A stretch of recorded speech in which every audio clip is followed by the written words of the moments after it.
नमस्कार मित्रों, सभी को सुबह की प्यारी प्यारी मीठी मीठी राम राम। आज का सूरज कैसा है? देखो, भगवान भास्कर के पहले दर्शन कीजिए। आहा, जय हो। आदिदेवाय नमस्तुभ्यं प्रसीद मम भास्कराय, दिवाकरे नमस्तुभ्यं प्राभाकरे नमोस्तुते। ओम सूर्याय नमः, भानुवे नमः, रवये नमः, खगाय नमः, मित्राय नमः, हिरण्यगर्भाय नमः। भगवान सूर्य प्रसन्नता के देवता हैं, खुशी के देवता हैं, प्रकाश के देवता हैं। और इसलिए खुश हो जाइए, मुस्कुराइए। क्यों बेवजह? आप हमारी वीडियो देख रहे हैं तो भी नहीं मुस्कुरा रहे हैं। मुस्कुराइए, क्योंकि आप हमारी वीडियो में हो। मैं आपको बताऊंगा मुस्कुराहट की वजह। किस लिए मुस्कुराइए? खुश रहने के लिए, मुस्कुराने के लिए आपका जीवन ही पर्याप्त है। आपको किसी वजह की ज़रूरत नहीं है, वजह ढूंढने की ज़रूरत नहीं है। आपका जीवन ही खुश रहने के लिए पर्याप्त है। इसलिए तो जब कोई आत्महत्या भी करता है ना, तो भी अंतिम सांस तक वो जीवन के लिए जहूज्जत करता है। मुझे जीवन चाहिए, क्योंकि जीवन ही अपने आप में कीमती है। आत्महत्या करने वाला व्यक्ति भी जीवन की डिमांड करता है। कितना मूल्यवान है जीवन, कितना कीमती है, कितनी बड़ी उपलब्धि है। फिर तो मुस्कुराइए। और इसको यूं ही गमगीन होकर के, दुखी होकर के, चिंतित होकर के आप व्यर्थ में खो दे रहे हो, मुस्कुराइए, हर पल मुस्कुराइए। कहते हैं मत मार पानी में पत्थर, उसे भी कोई पीता है। यूं ही उदास, चिंतित, भयभीत मत हो, तुम्हें भी देखकर कोई जीता है। मुस्कुराइए, तुम्हें देखकर कोई जीता है। खुश रहिए। जीवन ही अपने आप में एक बहुत बड़ी वजह है खुश रहने की। कोई कारण नहीं है आपका शरीर कार्य करे, आपको जीवन मिले, लेकिन कर रहा है ना, ये वजह नहीं है खुश रहने की। मुस्कुराने की वजह नहीं है। ये बड़ी उपलब्धि नहीं है क्या?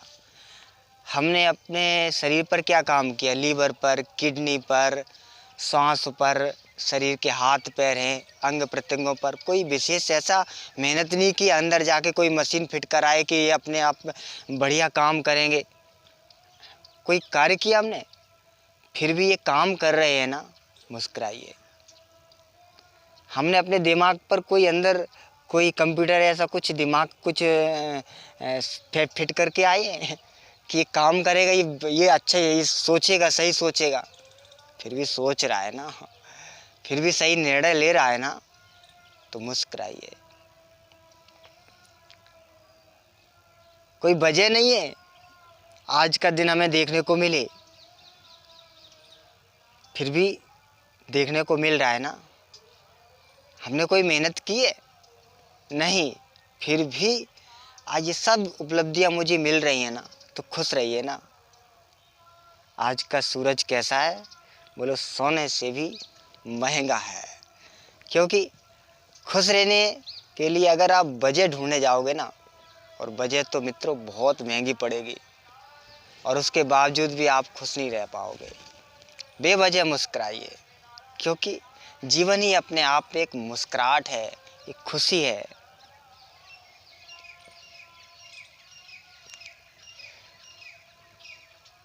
ये सूरज, ये चांद, ये सितारे, ये धरती, ये जल, ये अग्नि, ये वायु, ये सभी अपने अपने नियम में कार्य कर रहे हैं। अपने अपने अनुशासित होकर के सब कार्य कर रहे हैं, हमें जीवन दे रहे हैं, मेरे जीने की वजह बन रहे हैं। मुस्कुराइए ना। क्यों कर रहे हैं? इतने ढंग से कार्य कर रहे हैं। प्रकृति अपना सब व्यवस्था देखो, पेड़ पौधे सभी ऑक्सीजन दे रहे हैं। ये वजह नहीं है मुस्कुराने की, ये वजह नहीं है खुश रहने की।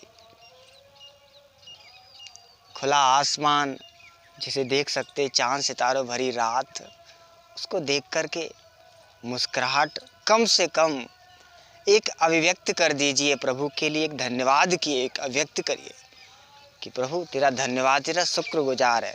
और हर पल आप धन्यवाद से आप जितने भरे रहोगे ना, मैं कहता हूँ आपकी खुशी दिन दूनी रात चौगुनी बढ़ती जाएगी। और कहते हैं ना, जो अंदर से खुश रहता है ना, तो बाहर से भी उसके लिए खुशियों की कोई कमी नहीं रहती है। आपको वो सारी उपलब्धियां हासिल होंगी जिन्हें आप चाहते हो। बस खुश रहना सीखिएगा। खुश रहना ही बहुत बड़ी उपलब्धि है मित्रों। और देखिए, परिवर्तन संसार का नियम है। परिवर्तन से जो घबरा रहा है वो समझो अपने विकास से घबरा रहा है। जब आप एक स्टेप छोड़ेंगे नहीं तो दूसरे एक नए आयाम में कैसे पहुंचोगे। और कहीं ना कहीं जैसे सीढ़ी पर चढ़ते हैं ना, तो पिछली सीढ़ी को छोड़ते जाते हैं, आगे की सीढ़ियों की ओर बढ़ते जाते हैं। तो ऐसे धीरे धीरे करके आप मंजिल तक पहुंच जाते हैं। तो ऐसे ही आगे बढ़ने के लिए कहीं ना कहीं आपको परिवर्तन को स्वीकार करना पड़ेगा। परिवर्तन को स्वीकार कीजिए और उस प्रभु को धन्यवाद दीजिए, ईश्वर को धन्यवाद दीजिए। हर समय जितने धन्यवाद से आप भरे रहोगे, यकीन मानिए आपका जीवन उतना ही स्वर्गीय सुख का एहसास कर सकेगा। कहते स्वर्ग नरक कहीं नहीं है। स्वर्ग नरक व्यक्ति के संस्कारों में है, व्यक्ति की समझ में है। अगर समझ बढ़िया हो ना, तो व्यक्ति जहाँ जाता है वहाँ स्वर्ग का निर्माण कर लेता है। और समझ और सोचने का तरीका नकारात्मक है, घटिया है, तो जहाँ भी जाओगे आप नरक ही पाओगे। दुर्योधन के लिए सारे व्यक्ति खराब हैं, दुष्ट हैं, और युधिष्ठिर के लिए सारे व्यक्ति देवता के समान हैं, सभी अच्छे हैं। भगवान कृष्ण ने भेजा ना, भगवान कृष्ण ने दुर्योधन को भेजा कि दुर्योधन जाओ फलाने गांव में जाओ, देख कर के आओ कैसे लोग हैं। दुर्योधन आया, बोले कहाँ भेज दिया कृष्ण मुझे, उस गांव के लोग तो सभी दुष्ट हैं, सभी खराब हैं। और युधिष्ठिर को बोला फिर, युधिष्ठिर तुम जाओ। युधिष्ठिर जाके आए और बोले कि कृष्ण गांव के सभी लोग बहुत अच्छे हैं, इतने अच्छे हैं। मित्रों, प्रकृति ना अच्छी है ना बुरी है, जिसका देखने का जैसा सलीका होता है उसके लिए प्रकृति वैसी है। इसलिए सतत खुश रहिए, प्रसन्न रहिए, आनंदित रहिए, मुस्कुराइए, हरि गीत गाइए।